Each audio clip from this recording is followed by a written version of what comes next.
Terus untuk menciptakan hati ingin bertemu Allah tidak mudah, Pak. Tidak mudah. Sebab Syekh Ibnu Athaillah di dalam kitab Hikam mengatakan, jikalau manusia itu dikuasai oleh sifat basariyah di dalam hatinya, maka suka-sukanya kita itu pingin ketemu syahwatud dunya. Kalau sudah ketemu syahwatud dunya, akhirnya hubbud dunya. Niki pun leres.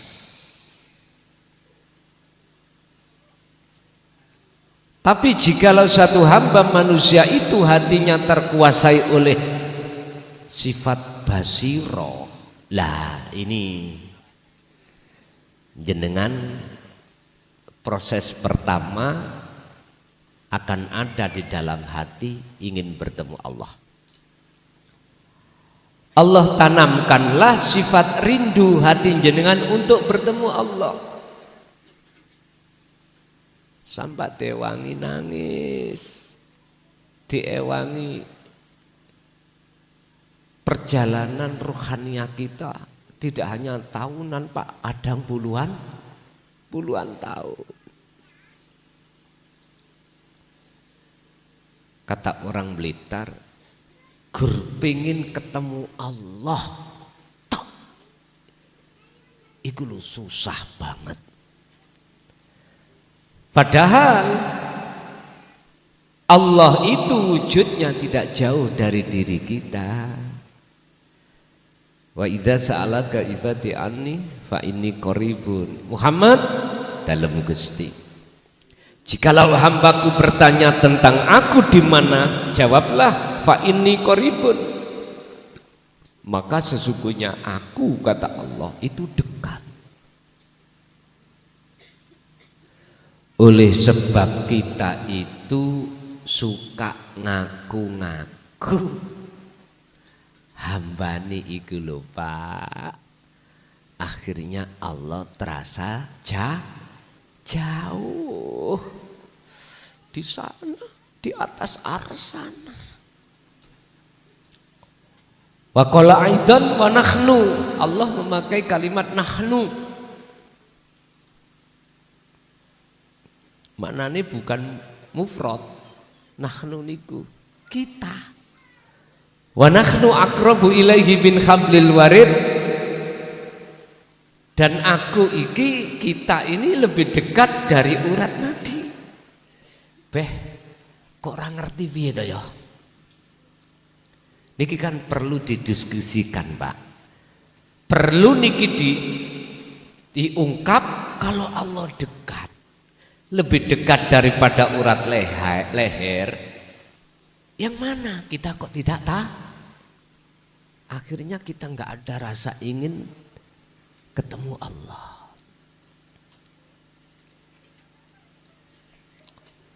Ngertos tak, Pak? Kita umat Islam dikasih waktu 5, zuhur, asar, maghrib, isya, subuh, untuk ketemu Allah.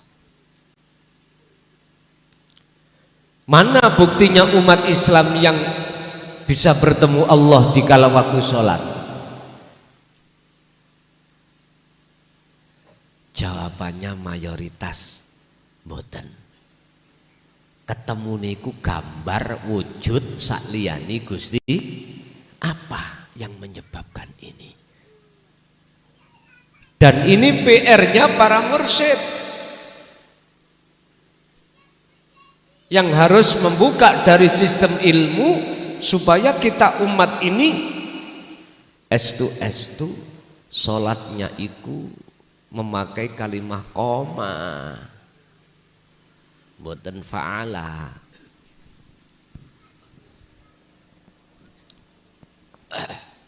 Yun sewu sampean cari ning Quran surat apapun,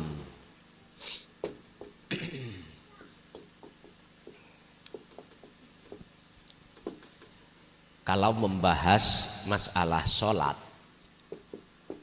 mesti pakai kalimah koma, bukan fa'alah. Saya mencari, boten enten yang memakai kalimah fa'alah, lafadz fa'alah tapi koma. Apa sebab? Ikut jawabannya ada di surah Al-Baqarah 238. Ada sholat yang dilakukan secara jasmani dan juga dilakukan secara rohani. Hafidhu ala sholawah was sholatil wusta wa qumu lillahi qanitin ay khosyiin. Jenengan pingin waktu sholat itu estu betul-betul khusyuk bertemu Allah, jenengan tidak boleh ala sholawah saja, tetapi juga was sholatil wusta. Niki bahasa ilmu sejati disebut sholat daim ruhaniyah.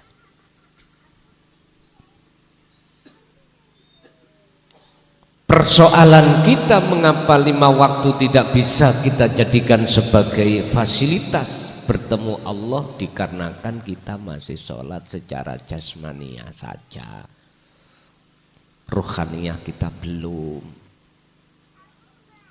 Itu persoalannya ada di situ.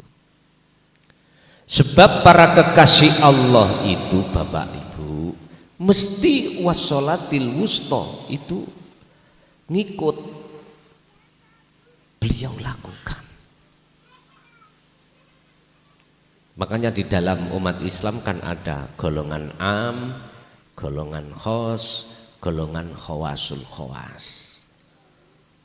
Niki kita am yang masih ada di syariah, yes kita jalankan secara jasmaniah saja.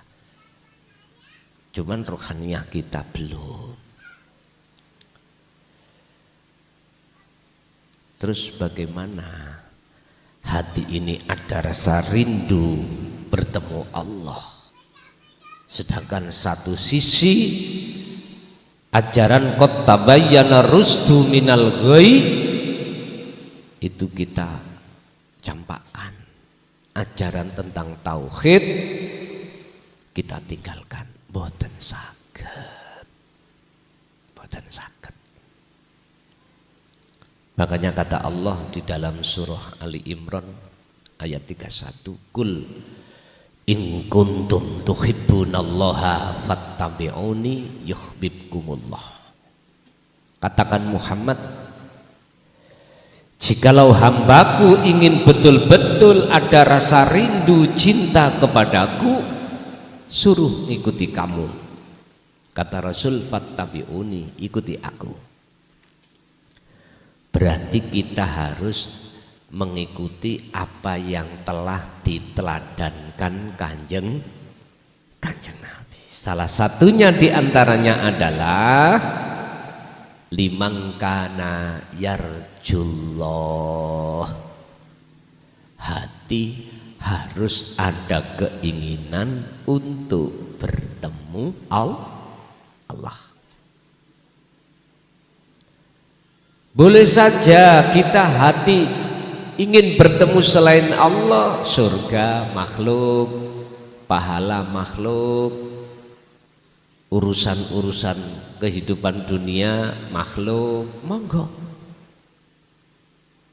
Tapi wabtaghi fima atakallah daral akhirah. Tolong raihlah apa yang telah Allah berikan. Atakallah yang berupa darul akhirah. Apa? Pertemuan terhadap Allah. Berarti kita harus mengikuti tatanan syariat yang Rasulullah sampaikan, juga tatanan tauhid hakikat yang Rasulullah sampaikan.